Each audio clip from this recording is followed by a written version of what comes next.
Hello, everyone. This is part 2 of session 12 of Pre-Socratics through Augustine, also called History of Philosophy 1. We are talking about Plato's Republic, and for now we are talking about justice. It is a premise of the Republic, and a really difficult premise of the Republic, that justice is one and the same thing in an individual person and in the city or a political community or the state. And because Socrates or Plato are aware that that is a weighty premise, it is treated as a hypothesis.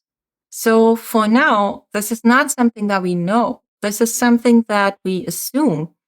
And it is a kind of assumption that sort of comes with the general assumptions that stand behind these what is X questions, where if you ask what is X, you're assuming that X is one thing.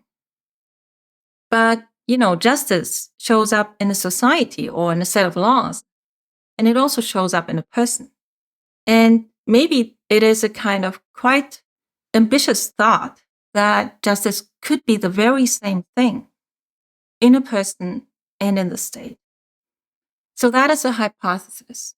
And initially, in the beginning of the Republic, Socrates and his interlocutors are talking about justice in individual people, but they're kind of not getting anywhere. And then they decide, well, let's look at what they call the larger case. The larger case is the city.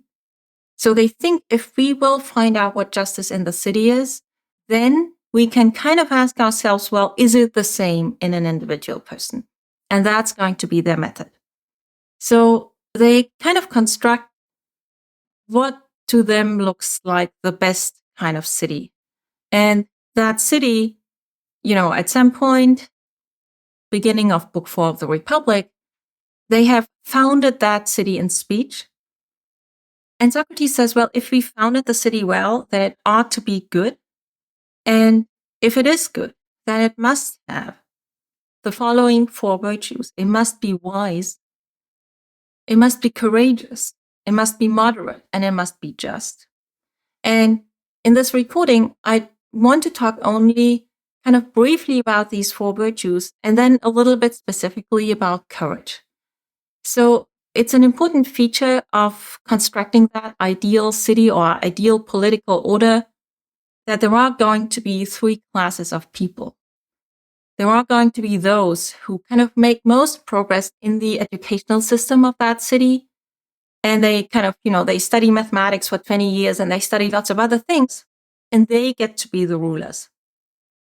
And then there are those who are the auxiliaries, the helpers of those who are the rulers. And they haven't studied quite as much, but they also sort of advance pretty far in the educational system, and they're called guardians. And then there are kind of a lot of other people who have skills and crafts and kinds of expertise that have something to do with kind of having a job, being good at something in the spirit of this function idea that we discussed last time. So they are good at, building houses or being a doctor or whatever, something like that. And they have some such job in the city. So those are the 3 classes. And the 4 virtues are explicated by reference to these 3 classes. And the claim is that the city is going to be wise, kind of through the knowledge of its rulers. And we'll talk a lot more about what that wisdom and knowledge looks like in the next lesson. The city is going to be courageous through the attitudes of these guardians, like the people in this second class that help the rulers. And I'll talk more about that in a second. The city is going to be moderate via the relation that the many people who have money-making jobs stand in to both the rulers and the guardians. So the city is going to be moderate if, all of us submit to the wise governance of the rulers and their helpers. And then the thought is, we have 3 classes of people, and we have explained 3 virtues: wisdom, courage, and moderation by reference, in each case, to one of them. Wisdom, the rulers; courage, the guardians; moderation, the many people and how they relate to the rest. But we still haven't defined justice. So that's considered a kind of puzzle and difficulty. And at the end of the day, Socrates goes back to the thought that was formulated in book 1 and that we discussed in the last recording, that justice really is for everyone to do their job. So if every part of the city does what it ought to do, if everyone in the city relates to the others in the city in the right kind of way and does their job, then the city is just. Now, your homework assignment for today relates to courage. Courage is perhaps the most puzzling quality of the city as it is explained here. And I want to invite you just to dwell a little bit on what Plato says courage is. So the thought is that courage is about what is to be feared and not to be feared. And the thought is that the laws of the city, or the way of life and custom and laws of the city, are going to determine what is to be feared and what is not to be feared.